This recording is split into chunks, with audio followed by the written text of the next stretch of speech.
มาค่ะวันที่8แล้วเนาะก็พยายามจะทำให้ได้ทุกวันแต่ช่วงนี้เห็นไหมพอเริ่มต้นอุปสรรคมาแล้วทั้งที่แบบเหมือนอยู่ๆน้องก็ตอนนั้นเนาะจากที่นอนเร็วขึ้นก็กว่าจะได้นอนก็เกือบเที่ยงคืนแล้วตอนนี้ก็ดันป่วยแบบเหมือนเพิ่งพากลับมาจากโรงพยาบาลแล้วพอน้องป่วยแม่ก็ป่วยอีกแต่ทีนี้เราก็เลยรู้สึกว่าตั้งใจอะไรไว้จะทำให้มันสุดถ้าเกิดว่าเมื่อวานมีเคสที่จะต้องไปฉุกเฉินแล้วไม่ได้อัดจริงๆเราก็ถือว่าเป็น emergency มันยืดหยุ่นก็ได้ emergency คือเราตั้งใจว่าทำให้สุดแต่นั้นมันสถานการณ์ที่มันควบคุมไม่ได้แต่ถ้ามันมีอะไรที่เราควบคุมได้เราก็จะพยายามทำมันให้สุดนะคะมาต่อกันที่เล่มเดิมเอาจริงๆวันละ10 นาทีก็ใกล้แล้วเนาะ ใกล้จะจบหรอใกล้จะด้องไม่ใช่ซึ่งเล่มนี้มันดีมากเราสรุปไปให้ครึ่งหนึ่งแล้วเดี๋ยวเราจะเอาครึ่งหนึ่งลงให้ก่อนเรามาอ่านกันเลยค่ะจริงๆมันคือบุ๊กต็อกเนาะมีใครที่กำลังอ่านหนังสืออยู่แล้วหาเพื่อนอ่านไหมบางทีเรามานัดอ่านเวลาเดียวกันถ้าเกิดว่าในอนาคตเรามี follower เราสามารถไลฟ์ได้เราจะไลฟ์อ่านหนังสือด้วยกันคิดก่อนคือตอนแรกก็คิดว่าเดี๋ยวก็หาผู้ติดตามแต่ก็กำลังคิดใครมันจะตามวะแต่ไม่เป็นไรอยากทำเฉยๆอยากทำก็ทำ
We are the most in-debt, obese, addicted, and medicated society in the world. It makes us ask the question, what if we try a little more vulnerability and empathy instead of shaming others? What if we stopped aiming for a perfection that doesn't exist? What if we try to be more connected?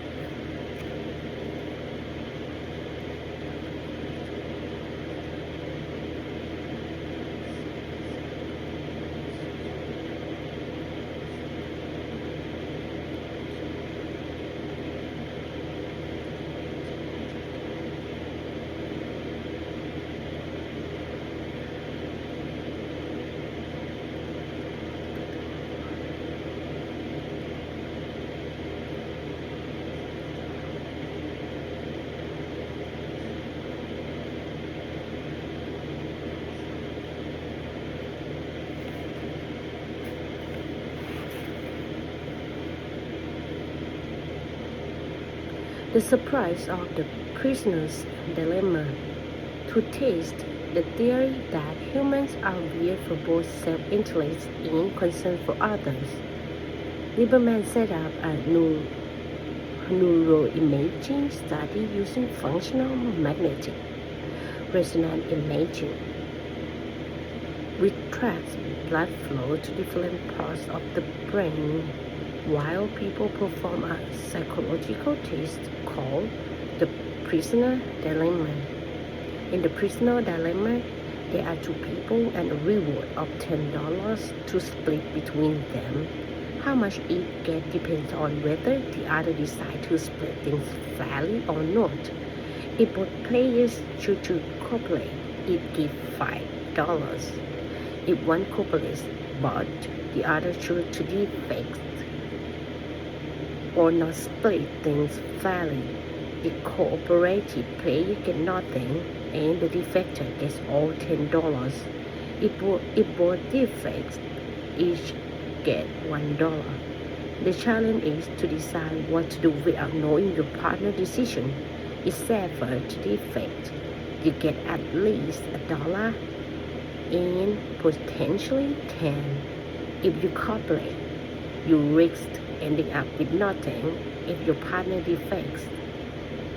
The results show that, contrary to what the researcher expected,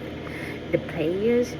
chose to cooperate more other than making the selfish choice of defecting. Moreover, the fMRI results show that activity in the ventral striatum, the brain primary reward center,